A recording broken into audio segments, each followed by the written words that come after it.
শুনবেন আজকের প্রসঙ্গ। এবারের বিষয় এআই সামিট এবং বিনোদন ও সংবাদ মাধ্যমে কৃত্রিম বুদ্ধিমত্তা। পরিচালক অতনু ঘোষ এবং পরিচালক, চলচ্চিত্র সমালোচক ও সাংবাদিক রত্নোত্তমা সেনগুপ্তর সঙ্গে কথা বলছেন অভিজিৎ চক্রবর্তী। আজ শুনবেন দ্বিতীয় তথা শেষ পর্ব। এখন তো আত্মনির্ভর ভারতের কথা বলা হচ্ছে, তো বিভিন্ন ক্ষেত্রে শিল্পের বলুন, উৎপাদনের ক্ষেত্রে বেশিরভাগ যদি আত্মনির্ভরতার জন্য মেক ইন ইন্ডিয়া নেওয়া হয়েছে। তো এআই আসার ফলে ব্যক্তিগত ক্ষেত্রে একটা আত্মনির্ভরতা এসে যাচ্ছে। এই যে মানুষ ক্রমশ তার বৃহত্তর যে জায়গায় সে যাচ্ছিল সে আর যাচ্ছে না, সে ঘরে বসে বসে নিজেই তার বীজটা দিয়ে দিল, দিয়ে একটা চিত্রনাট্য সে এক্সপেক্ট করছে। তাহলে যে চিত্রনাট্যকার যিনি লিখতেন, কল্পনা করতেন, সেই চিত্রনাট্যকারের কি কাজ চলে যাবে, না তিনি এআইকে ব্যবহার করে আরও ভালো চিত্রনাট্য লিখতে পারবেন? এইটা কি বলবেন? আমার টেকনোলজি আমি ইউজ করব না টেকনোলজি আমায় ইউজ করবে, আমার ধারণা তার উপর ডিপেন্ড করবে কৃত্রিম মেধা না মেধা কার জয়।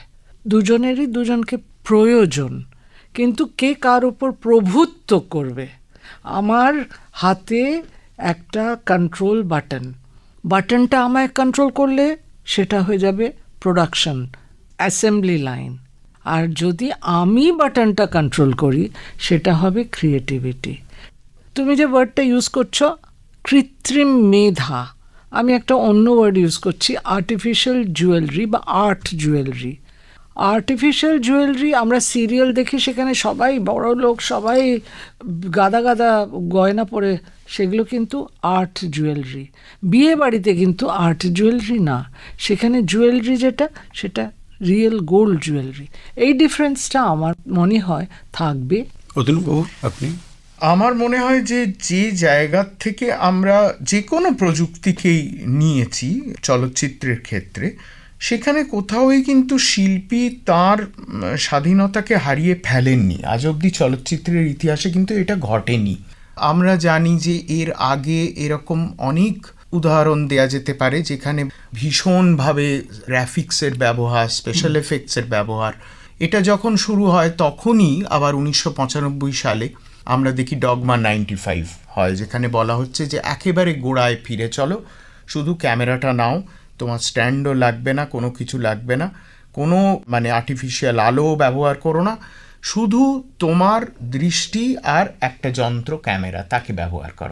ডগমায় যাওয়ার আগে জুরাসিক পার্ক বা স্টার ওয়ার্স তার আগে হয়েছে, তার রিয়াকশনে ডগমা। হ্যাঁ হ্যাঁ হ্যাঁ, সেইটাই বলছি যে আমাদের এরকম কিন্তু কখনোই হয়নি যে কোনো চলচ্চিত্রকার তিনি পুরোপুরি একটা যন্ত্রের দাস হয়ে গেছেন, সেরকম ইতিহাস কিন্তু নেই। এবং আমার ধারণা যে চলচ্চিত্রের ইতিহাসে সেরকম কিছু ঘটবেও না। আপনারা দুজনেই সহমত যে আশঙ্কার দিকটা যে আমরা খুব বড় করে না দেখে বরং এর সম্ভাবনার দিকটার দিকেই আমরা ভাবতে পারি। তো অতনুবাবু, আপনাকে জানতে চাইব, বিদেশে আপনি তো এর মধ্যে এই বিষয়টা নিয়ে দেখেছেন, আপনার অভিজ্ঞতা হয়েছে, বিদেশের অভিজ্ঞতা কীরকম?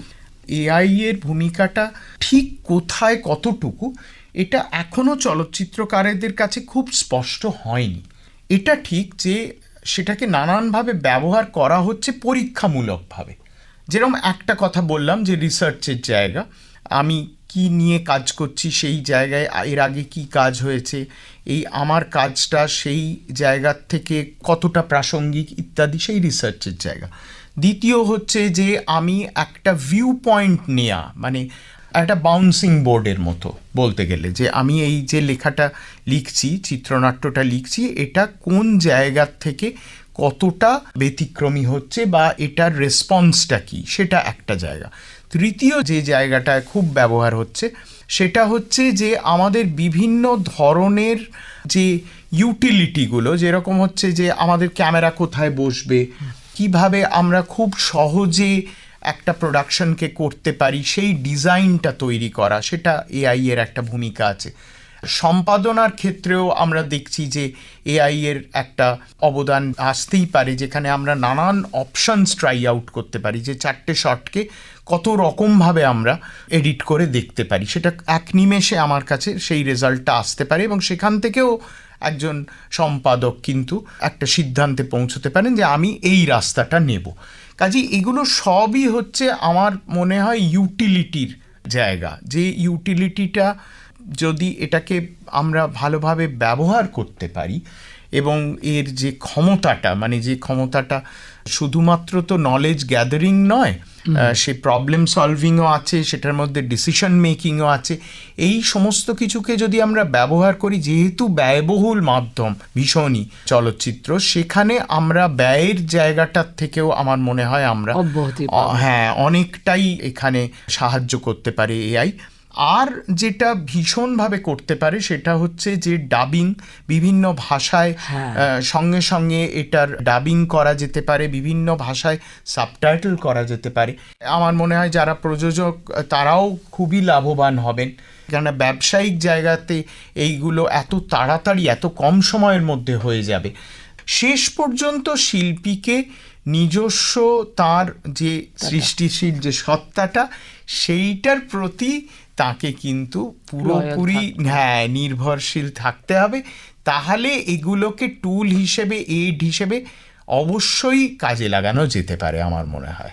কেন্দ্রীয় বাজেটে অর্থমন্ত্রী একটা ঘোষণা রেখেছেন যে ইয়াং ছেলেরা, বিশেষ করে স্কুল কলেজের ছাত্রছাত্রী যারা একটু বড় হয়েছে, তাদেরকে প্রশিক্ষণের ব্যবস্থা করবেন, কন্টেন্ট ক্রিয়েশনের ব্যাপারে তাদের প্রশিক্ষণ দেওয়া হবে, সোশ্যাল মিডিয়াটাকে যাতে তাদের এমপ্লয়মেন্ট জেনারেশনের ক্ষেত্রে কাজে লাগানো হয় সেটাও সরকার ভাবছে। তো এই কৃত্রিম মেধাটা আগামী দিনে কিভাবে আর বেকারি দূরীকরণ বা আরও কর্মসংস্থান তৈরি করতে পারে, সে ব্যাপারে আপনারা কি পরামর্শ দেবেন? দুজনের কাছেই জানতে চাইব। প্রথমে রত্নতমাদি। আমার একটাই আশঙ্কা না, মানে একটু কশনের জায়গা। শুনেছিলাম যে digital technology has helped filmmakers to bring down the cost. সেই জায়গায় একটা ভয়ের জায়গা হলো মিডিওক্রিটি বেড়ে গেল। ফিল্ম ফেস্টিভ্যাল পৃথিবীতে এত বেড়েছে, কিন্তু তার সঙ্গে সঙ্গে মিডিওক্রিটিও কি বাড়েনি? এই যে জায়গাটা, we have to be conscious about that. Use technology to increase the applications of technology, কিন্তু তার ফলে সিফটিং করবার যে ক্ষমতাটা, সেটাও কিন্তু আরও তীক্ষ্ণ হতে হবে।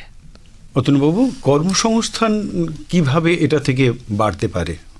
আমার মনে হয় যে নতুন প্রজন্ম যত এগুলো জানবে, শিখবে, বুঝবে, তত তাদের কাছে স্পষ্ট হবে যে এগুলোকে কিভাবে ব্যবহার করা যায়, এবং সেই জন্যে শিক্ষা ভীষণই দরকার। এখনই সবে মাত্র কয়েক বছর আমরা এআই শব্দটার সঙ্গে আমাদের এই শব্দটার সঙ্গে, মানে এআইটা জানা, বোঝা, এর কি কি ধরনের ইউটিলিটি আছে, সেটা আমার মনে হয় সব থেকে বড় প্রয়োজন এই মুহূর্তে। এবং সেটার জন্যে এইরকম একটা শিক্ষার যে ব্যবস্থা যদি করা যায় নতুন প্রজন্মের, তাহলে তারা দিশা পাবে, এ বিষয়ে কোনো সন্দেহ নেই।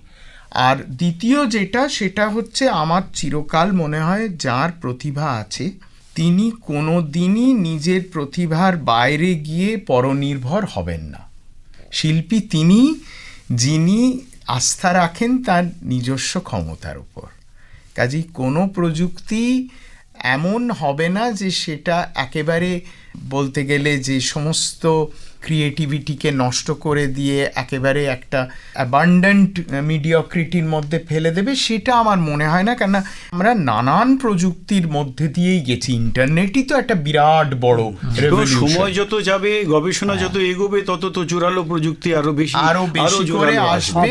বেশি করে আসবে। কিন্তু ওই তাকে বোঝা এবং কিভাবে তাকে ইউটিলাইজ করব, সেই ভাবনাটা আমার মনে হয়, সেই বোধটা সব সময়ই কিন্তু পাশাপাশি প্রথম দিকে একটুখানি টালমাটাল থাকবে, একটা বিভ্রান্তিকর পরিস্থিতি গোড়াতে সব সময়ই থাকে। একটা সব সময় আমার যেটা একটা মনে হয়েছে, এই যে টেলিফোনের কথা বারবার বলি, চিপ এতটুকু একটা জিনিস, সেটা কি আমরা এখনো সত্যি বুঝি?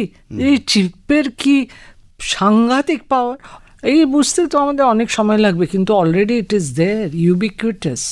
এবারে একটুখানি আমরা আলোচনা করব, সেটা হলো যে ওটিটি প্ল্যাটফর্ম, যেখানে এখন আমরা সিরিজ দেখি বেশি, ভারত সরকার যে ওয়েবস গতবারে শুরু হয়েছে, আজ 1 বছর হতে যাচ্ছে, সেই ওয়েবস বছর। প্ল্যাটফর্মেও তরুণদের অনেক প্রতিভা এসেছে এবং সেখানেও কৃত্রিম মেধার ব্যবহার নিয়ে সরকার ভাবনা চিন্তা করছেন।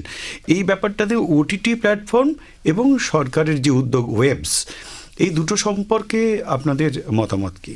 আমি সব জায়গাতেই বলি tremendous possibility, but it has to be handled with caution.